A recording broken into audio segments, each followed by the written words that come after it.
There's a series of screws that we have to loosen. There's 5 of them, starting down here. There's 2 down here. All right, and there's 1 over here on the side. And there's 2 more over here, which makes 5. However, you do have 1 in here. 1 right there. And you do have 1 in here, which you have to pry this open. And they're all same Phillips head. Then you can take this out. And there's 2 in here. Now these are a little bit different. They were 7/32 screws, and we got those out with our torque wrench right here.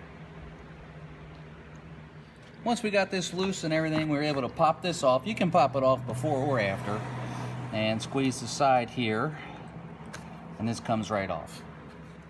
Now it's time just to pry open the door. It has clips, and we'll just pop the door off. Don't worry about that sound, that's normal. Okay. Now we got some things to unclip inside here. There's a button right here. Just clip on that.